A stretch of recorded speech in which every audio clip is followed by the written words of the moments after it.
सुख आ रहा है तो फूलो मत, दुख आ रहा है तो भूलो मत प्रभु को। गंभीर रहो, प्रभु से भी प्रार्थना मत करो दुख मिटा दो, नहीं। जो दुख आएगा सहने की सामर्थ्य दो। हमें आपसे सिर्फ आपका भजन चाहिए, मैं आपको भूलूं नहीं, निरंतर आपका सुमिरन चलता रहे, बस। इससे जो लाभ मिलेगा वो ये प्रार्थना करते हैं कि हमारा ये दुख मिटा दो, फिर दूसरा दुख आएगा। ये कब तक भिखमंगापना चलता रहेगा? कभी तो हम मांगना बंद करें। हम सहेंगे आपका सुमिरन करते हुए, हमारी चित्तवृत्ति आपके सुमिरन में हो। ये हम आपको अपने अनुभव की बात कहते हैं। अगर प्रभु का, श्यामाजू का सुमिरन चल रहा है तो बड़े से बड़ा कष्ट कुछ नहीं बिगाड़ पाएगा। ये हमारी बात समझ लेना। नहीं किसी को केवल सूचना दे दी जाए रिपोर्ट में कि तुम्हारी किडनी फेल होने जा रही, फिर उसकी फोटो खींच लेना और प्रेमानंद की फोटो खींच के मिला लेना। ये बात समझ, ये हम अहंकार वाली बात नहीं कहते। ये श्यामाजू के चरणों के चिंतन में चित्तवृत्ति गुरु कृपा से लगने की बात को कहते। प्रभु से ये मत मांगो कि मेरा दुख मिटा दो। सैकड़ों दुख है, कब तक गिघियाते रहेंगे? दुख की जड़ें मिट जाए तो क्या? आपका चिंतन। हमारे रसिकों ने क्या मांगा?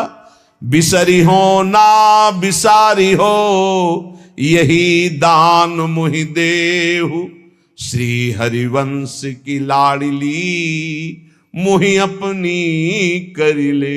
हे लाडले युगल सरकार, हे लाडली जू, मुझे अपना निज जन जान करके निरंतर स्मृति प्रदान करो। मैं आपकी स्मृति में डूबा रहूं और आप भी कभी कभी याद कर लें मेरा निज जन है, बस। अगर स्मृति चल रही है तो वो आनंद रहता है जो रोग कभी दुख दे ही नहीं सकता। किसी भी रोग में इतनी दुख देने की सामर्थ्य नहीं है जितनी श्यामाजू के चरणों के आश्रय से सुख समुद्र का उफान आता है।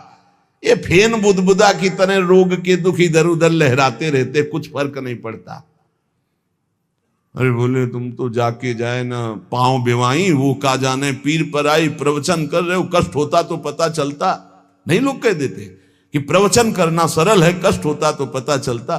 तो सच्ची कहते हैं जितने तुम बैठे हो इतने में हमें लगता है किसी की दोनों किडनी फेल नहीं होंगी। नहीं होंगी, नहीं ऐसे नहीं बैठ सकते जैसे बैठे हो। श्यामाजू की कृपा से 1 बजे से चल रही दिनचर्या और 10:15 बजे तक ऐसी ही दिनचर्या चलेगी, गुरुजी तक ऐसे, फिर कुछ प्रसाद पा। ये किडनी से नहीं चल रहा, ये श्री जी की कृपा से चल रहा है। और वो कृपा आप सब पे भी है। केवल श्यामाजू के चरणों का आश्रय लेके चिंतन में रहो। इसलिए हम कहते हैं कोई कष्ट आए तो ये मत मांगो कि श्यामाजू कष्ट मिटा दो, घाटे में रहोगे। श्यामाजू हमारा चिंतन आपका हो तो कष्ट ही अनुभव में नहीं आएगा। हे भोरी सखी की ऐसी स्थिति थी जो आप स्वीकार ही नहीं कर पाओगे कि क्या ऐसा होता भी है क्या। पिचकारी राधा वल्लभ लाल जी की सीधे कान में गई, ऐसे दर्शन कर रहे थे, सीधे कान, पर्दा फाड़ के रंग अंदर चला गया। और वो अकिंचन महापुरुष, कभी किसी से कोई संपर्क नहीं, हा प्रियाजू, हा स्वामिनी, बस निरंतर तन मन के बिछुरे नहीं, चाह बढ़े दिन रैन, कबो संजोग न मा नहीं, देखें भरी भरी नयन। अब वो पानी वहां सड़ा, कीड़े पड़े, कान में एक चींटी छोड़ के देखो कैसा होता है। आपको अगर नृत्य ना आता हो ना और कान में चींटी छोड़ दे, अपने आप आ जाएगा नृत्य, वो अपने आप नाचना शुरू हो जाएगा। और उनके कान में कीड़ा पड़ गया।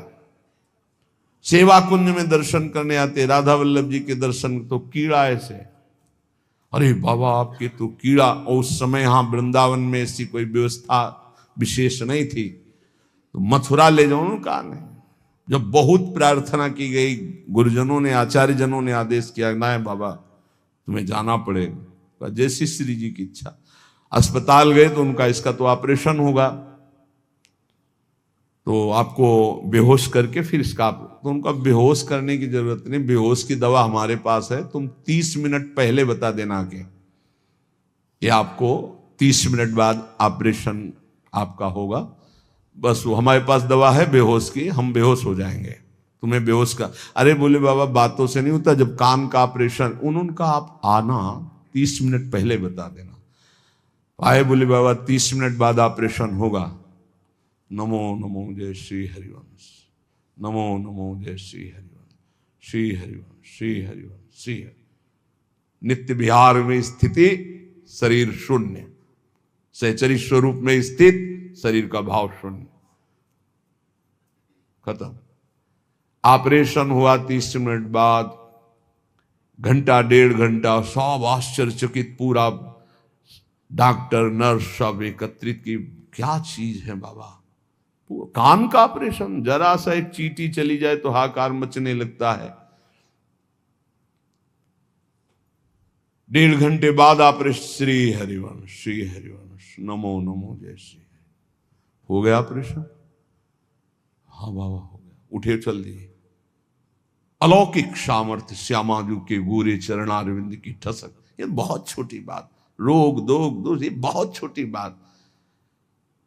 स्पष्ट समझ लीजिए, हरिराम व्यास जी विशाखा सखी के अवतार, वो स्पष्ट कह रहे हैं, प्यारी जू के चरणारविंद का आश्रय लेने वाले के ऊपर किसी भी ऋषि मुनि का शाप, दैहिक दैविक भौतिक ताप, त्रिभुवन में जितनी रोग सृष्टि हुई है, किसी भी रोग का प्रभाव, किसी भी महत पाप का प्रभाव उसके ऊपर नहीं पड़ता।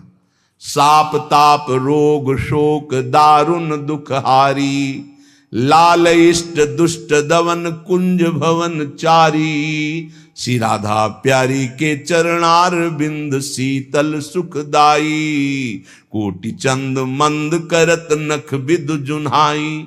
ऐसे हमारी प्यारी जू के चरणार बिंद, अद्भुत प्रभाव, अद्भुत प्रभाव।